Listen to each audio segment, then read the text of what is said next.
Hi, JW graduates. This is Professor John Krupa from down in the graduate school. I'm so happy to be with you. And I believe that I've probably had some of you in my classes, perhaps undergraduate or graduate. And I want to start off by letting you know why I decided to give a little bit of a talk or a webinar on this subject of affective revolution. I've been teaching online since about 2012, and in the discussion forums, I've had first line managers or frontline managers. I've had executives from VP levels of companies, and I started to notice a pattern of individuals who were working in these organizations that were quite frustrated and felt disrespected and just didn't seem to be as motivated and as engaged in their jobs as they ought to be. And I saw this pattern for a couple of years, and I started studying up on it a little bit more and shifting more into the leadership field. So it got me into a couple of streams of research. One of them is called positive organizational studies. And what that essentially means is that it doesn't mean that we deal only with the positive emotions and ignore the negative. In fact, it's just the opposite. What we do is we deal with all emotions because we know that emotions motivate people, that they affect our thinking, they affect our level and quality of interaction with other people. So emotions are very important, and yet they haven't really registered, if you will, on the radar of a lot of executives. So that's just a little bit of a background of how this got me interested, because I've always believed that our goals in business should be much more than financial, that the process should be as enjoyable and is as important as the results that we get. And in fact, they do either impede or help us to achieve the financial results that we're looking for. So anyway, affective revolution, and it is really all about the fact that we're paying more attention to it academically, we're paying more attention to it as executives. So your typical culture then would be, sorry, I'm just playing with the PowerPoint here. So this is really about the renaissance of scholarship regarding how emotions shape behavior. Because in a typical culture, what's happening is that leaders and employees are focused on what we're supposed to be doing. So for example, in the view of customer service, so we're supposed to give qualitatively and quantitatively enough service and good service. So we focus on behavior, and then we focus on the results of those behaviors. But what we're not paying enough attention to is the underlying emotions that shape that. Because a lot of us can fake behaviors, and we can put on a superficial level of behavior and good service. But what happens when we don't pay attention to the emotions is that they end up building, and it could be in a good way or it could be in a bad way. So we found through research that a lot of managers feel ill-equipped to handle emotional issues because they're only used to dealing with surface stuff. They're only used to dealing with how people behave and what they can see. They're more comfortable with controlling behavior and with directing and helping people to change how they think. So really what's happened is we haven't paid any attention or enough attention to what's going on underneath the surface. Okay. So here's a little quote. There is a quarter century of research that shows how people feel at work has a direct and powerful influence on how they perform. So this particular researcher is on the forefront of this whole piece, this whole emotional culture piece, and why it's so important. So I wanted to put that in there for you.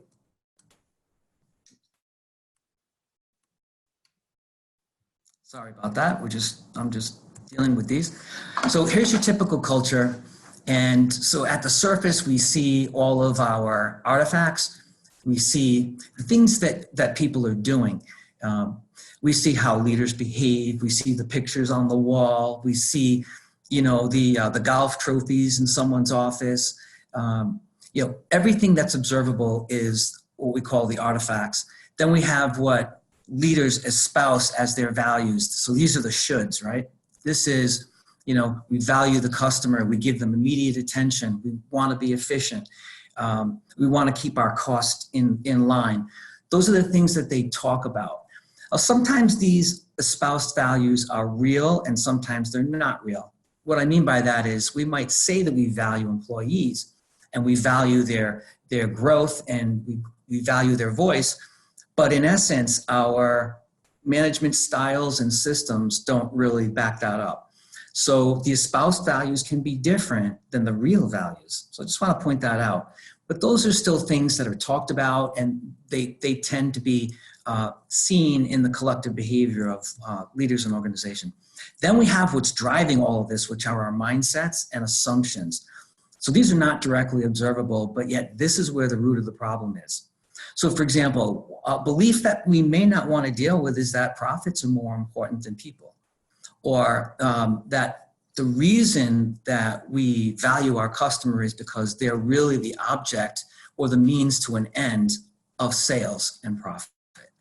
So these are things when we start to become aware or conscious as organizations, as leaders, even as individuals, we start to see that to deal with reality isn't always an easy thing. It can get messy because it can be painful.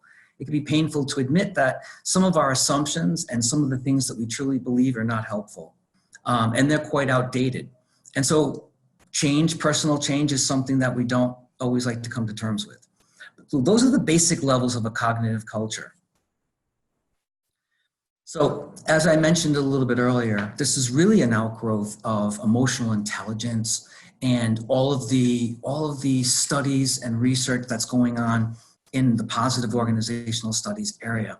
So the major question here is, how can we achieve wellness, trust, holistic health, fulfillment?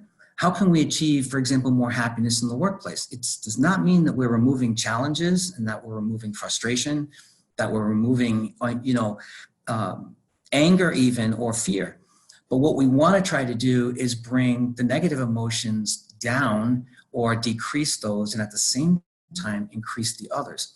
But if we're not paying attention to them and we're not measuring them, we're not going to be aware of what's really going on. And this is why I believe, and why research tends to point out, that much of what's going on in companies in terms of mediocrity or even declining performance is because of what's going on underneath the surface. And we're not paying attention to those important things. So positive psychology and positive leadership, positive organizations are really not so focused on eliminating problems as we are about bringing what we call positive deviations.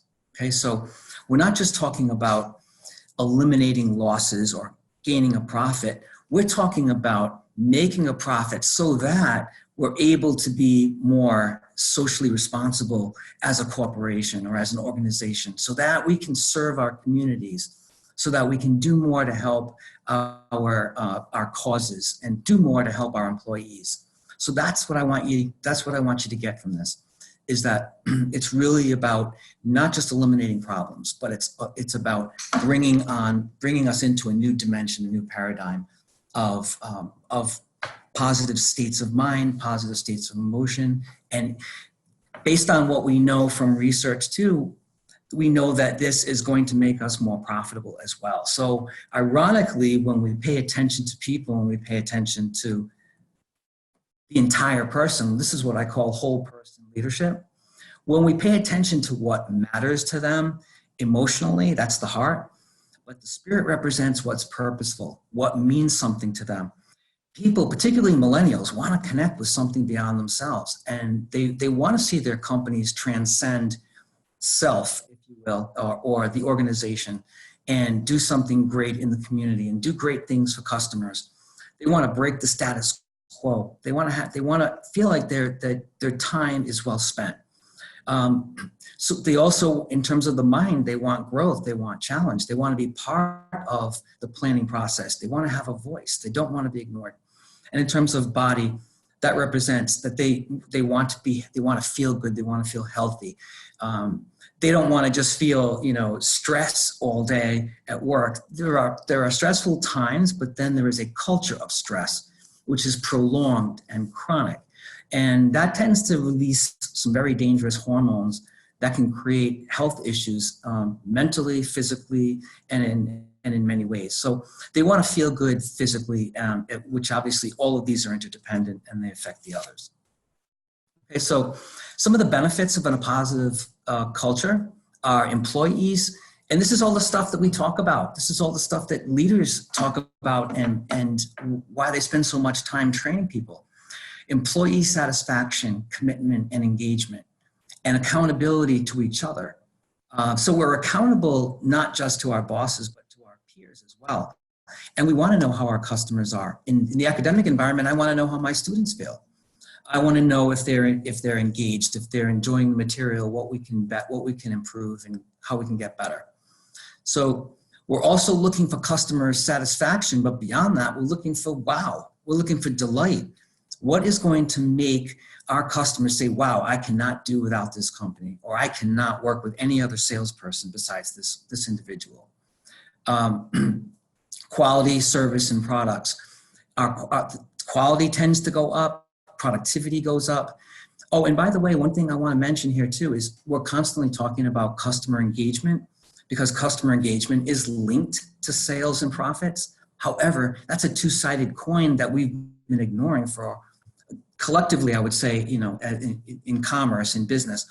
I think we've been ignoring the other side, which is employee engagement. And so that's why, we're talking about this. So other benefits would be performance, productivity, and profit. So instead of going for the performance and productivity directly, let that be an outgrowth of working on more healthy emotional cultures, and we'll see the results. And I've got a couple examples I'll share with you. One of them, I'm fascinated by this company, by this organization, the Mayo Clinic. So I remember giving a case study to some of my students in one of the classes I offered.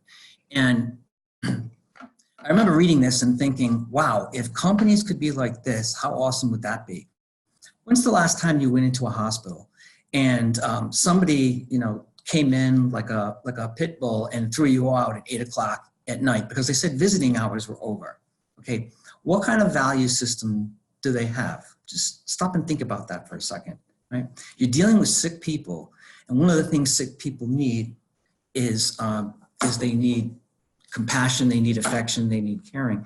And the Mayo Clinic does that, and the way they do it is simply through making the client family, and then setting up the hospitals so that loved ones can actually stay overnight. Loved ones can actually eat with their family members. They'll even do things like bring a wedding or a wedding reception into the hospital for their clients, for their patients. So that's just a little bit of a snippet of what the difference looks like in terms of a company or an organization that focuses on positive emotions. Okay, so moving right along here, I just want to mention this, that something that Sigmund Freud said was unexpressed emotions never die. They're buried alive and will come out forth in uglier ways. And so we don't want to suppress emotions. It's like taking a burning waste paper basket and throwing it in a closet. All that's going to happen is the house is going to burn down. So paying attention to this is very important. Emotions are like the dashboards in our car. They give us signals. They show us that something is going wrong and that we need to make some corrections in either our approaches or our relationships, our tactics that we're using. But then we also, and this happens particularly, we become more aware of higher emotions when we deal with the lower emotions or the warning systems. These higher emotions like passion and excitement and appreciation are what should be driving us. And we tend to have more access to those things and to feel those things more when we have dealt with some of the other emotions that tend to get pushed aside. So this is the goal. We want to tap into these higher emotions because this is what makes our employee experience and customer experiences more engaging. One of the symptoms that you want to look for in an organization is shame. So shame essentially is this: everything's based on performance. If your performance isn't perfect, if you haven't done exactly what your boss, wants you to do, then somehow you end up feeling like less than. You end up feeling like there's a flaw inside of you. Allowing those things to happen and not being aware of them is going to bring your productivity and your morale way down. And this is what happens when you have a culture of fear. Okay, so we want to pay attention to that, because people should not feel shameful. People should feel like they're not failures, but that they just have to try new things, and that perhaps their behaviors or their approaches have just not been as effective as they could be. Right. So let me skip to this. This is ultimately what I believe that we should be looking for in companies and be striving for. It's not going to happen overnight. It's not all or nothing. But dance like no one is watching. Sing like no one is listening. Love like you've never been hurt, and like it's heaven on earth. Basically, what that means is that spend less time focusing on the reactions of other people and letting your values and behavior be dictated by others, and spend more time focusing on what really matters to you and being an independent leader yourself. Okay, so companies like Ubiquity, here's just a quick example. One of the things that they measure and one of the things they promote and talk about is that employees have a sense of belonging and that they feel excited about working there. Right? I'm going to skip this for now. Culture of fear is the worst, and I can come back and do more on this later. But this is really what causes our brains to hijack our thinking. We actually end up with narrower focus on the things that we should be doing at work. We become less creative. We become more self-focused when fear and the hormones or the change in neurology, what ends up happening is we end up closing ourselves off and avoiding challenges, and actually avoiding and withdrawing from relationships as well. So there's nothing good about fear unless fear motivates you to get going, but that tends to be temporary. And then after a while, if it's chronic, what ends up happening is that people end up withdrawing, and you get people operating on 2 cylinders instead of 4. All right, so here's a little poll for you. Which 2 of these emotions best describe most of your peers, most of the time, and in your work areas, in your department, in your teams, or whatever it might be? Which of these emotions best describe you? Let's take a minute and answer that, if you would.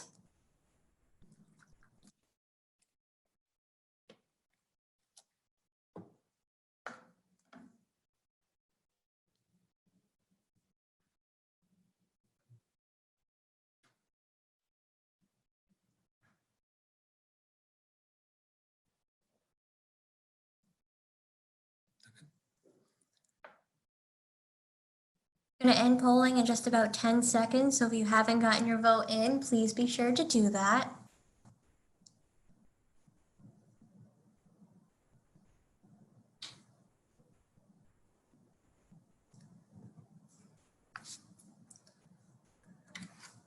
Okay, so, well, I'm happy to see gratification is up there. Excellent, and kudos to the leaders and to those that, and I'm really happy for those of you that are in organizations like that. If that is an emotion that you see quite often, that's exactly what we're looking for. That is a positive psychology construct.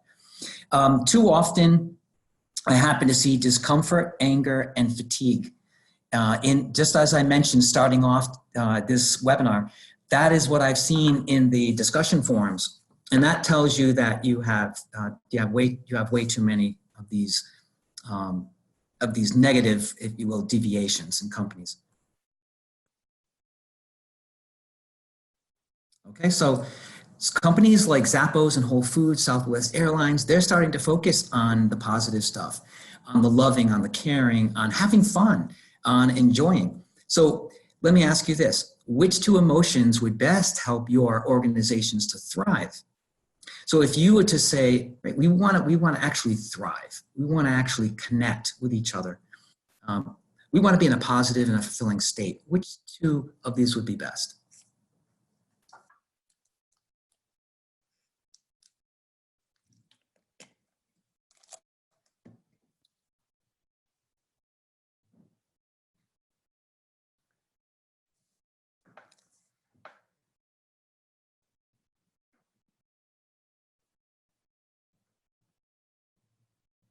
All right, I'm gonna end polling a little bit early because you guys were on top of that one.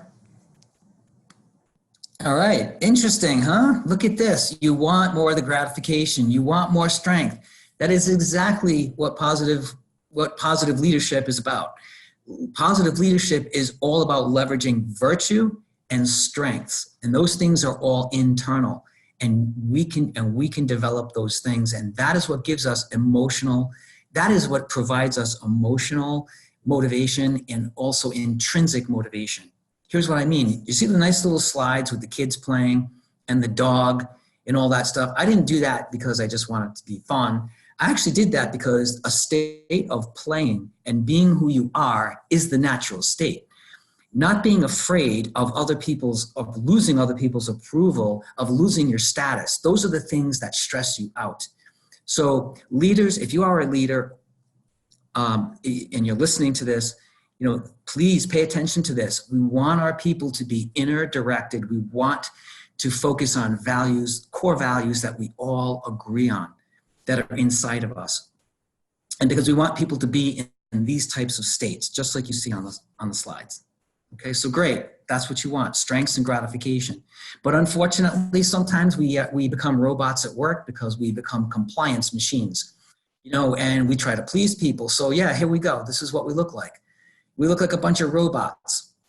I agree. Yes, sir. Great idea. Thanks. We're afraid to speak our voices. This is another issue I see a lot is people are afraid to have difficult conversations. They're afraid to tell people that that something bothers them. And sometimes they don't even want to tell people thank you. They don't want to tell people that they appreciate what they've done for them. So as far as followers go or employees go, this is not where we want to be. Okay, so we end up like that little guy with the burning head, looks like a tomato. We end up resenting and holding things in, and that ends up going nowhere. So compliance does not work as a long-term approach, right? Here's what we want to do. If you ever saw this movie, Pleasantville, on the left, you see that everybody was pretty much faking it. They're all a bunch of frauds. And they essentially went along with the culture. They went along with the way things were and really didn't pay much attention to themselves. And in terms of leadership, they didn't pay much attention to the culture. They didn't pay much attention to the emotions of employees. Then on the right, you see that Bud is taking this assessment of the woman who is now seeing herself for who she is. So she's starting to become colored, if you will, real. You see her flesh. She's no longer black and white. She's no longer a robot. She's somebody that acknowledges and becomes aware of who she is, what she needs, what she wants, and what she feels. And this is what happens to the whole town. If you watch that movie, they all start becoming human. They all start becoming real with each other. This is the essence of what we're talking about in terms of culture change, you guys. This is what's so important, okay? To get out of the fraud mindset, to start being real and becoming fully you, right?